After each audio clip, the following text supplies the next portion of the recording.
नमस्ते, मैं निशा जैन। आज की बातचीत है कोरोना महामारी से उपजी एक बड़ी मनोवैज्ञानिक समस्या पर। अब पता चल रहा है कि कोरोना महामारी ने क्या क्या हमारे जीवन में नुकसान पहुंचाए हैं। महामारी से बचाव के लिए जो उपाय किए गए, उन तरीकों ने भी कई संकट खड़े कर दिए। अब तक सिर्फ अर्थव्यवस्था के तबाह होने की ही चर्चा होती रही, लेकिन अब नई बात यह पता चली है कि लॉकडाउन, सामाजिक दूरी और अलगाव के जो तरीके अपनाए गए, उनसे मनोवैज्ञानिक समस्याएं भी खड़ी हुईं। जापान से खबर आई है कि वहां इस दौरान अकेलेपन के कारण आत्महत्याएं बढ़ गईं।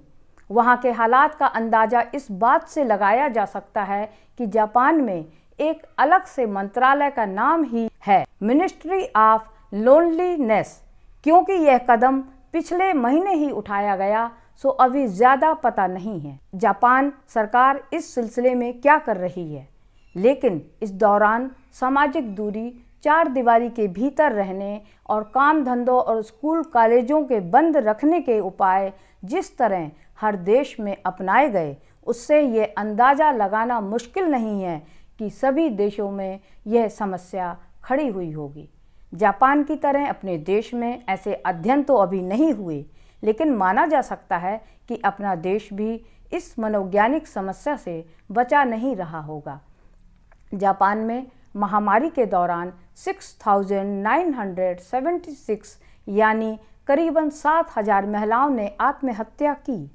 अपने देश में इस तरह का हिसाब तैयार करने में सुस्ती रहती है, सो बहुत बाद में पता चलेगा कि अपने देश में यह समस्या किस स्तर पर पहुंची।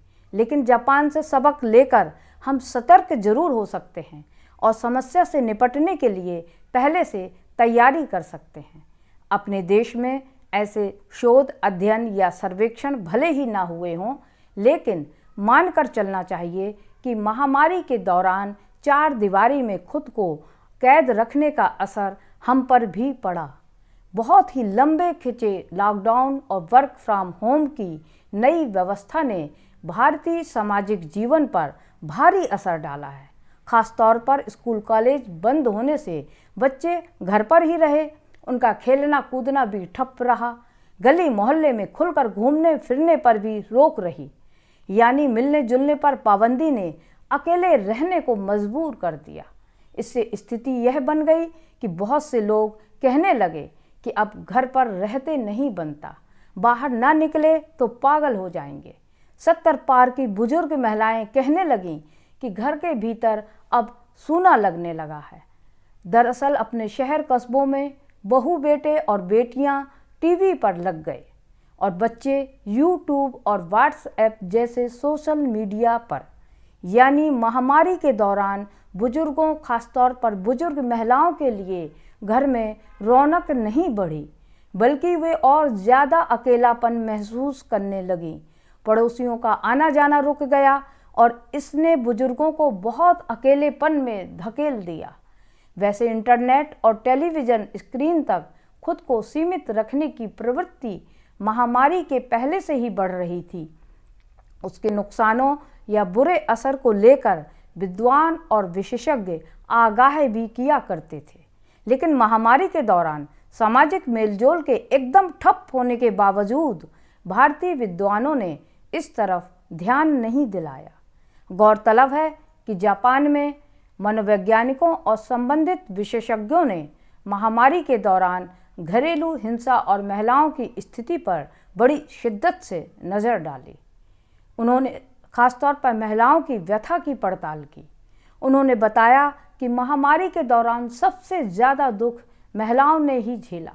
वे महिलाएं जो कामकाजी थीं और घर से बाहर काम करने जाती थीं, उन पर वर्क फ्रॉम होम के दौरान दुगने तिगने काम का बोझ आ गया। उन्हें अपने पतियों और बच्चों का अतिरिक्त ध्यान रखना पड़ा। सनसनीखेज बात यह पता चली कि जापान में इस दौरान उन महिलाओं ने भी खुदकुशी की जो कोरोना संक्रमित हो गई। उन्हें डर लगा कि कहीं उनकी वजह से परिवार के दूसरे भी संक्रमित न हो जाएं। कोरोना संक्रमण ने पूरी दुनिया में जिस तरह से अबूझ की स्थिति बनाई, उसमें नागरिकों को मनोवैज्ञानिक सेवाओं की और परामर्श की बहुत ज़रूरत थी और आज भी है। याद रखना चाहिए कि महिलाओं पर हद से ज़्यादा जिम्मेदारी लाद देने का चलन बढ़ता ही जा रहा है।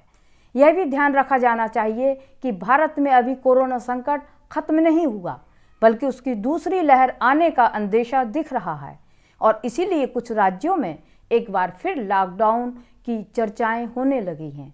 चिकित्सा और आजीविका के लिए वर्क फ्रॉम होम जैसे उपायों का अनुभव तो हमें हो चुका है, लेकिन जापान में अकेलेपन के कारण आए इस संकट और वहाँ की सरकार के कदमों से हमें सबक ज़रूर लेना चाहिए और ये सबक जितनी जल्दी ले लें उतना बेहतर है। ऐसे संकट काल में मनोवैज्ञानिकों की जिम्मेदारियां बढ़ गई हैं। वे लोगों को सुझा सकते हैं कि कोरोना से बचाव के उपाय अपनाते हुए मिलना जुलना जरूर बनाए रखें। धन्यवाद।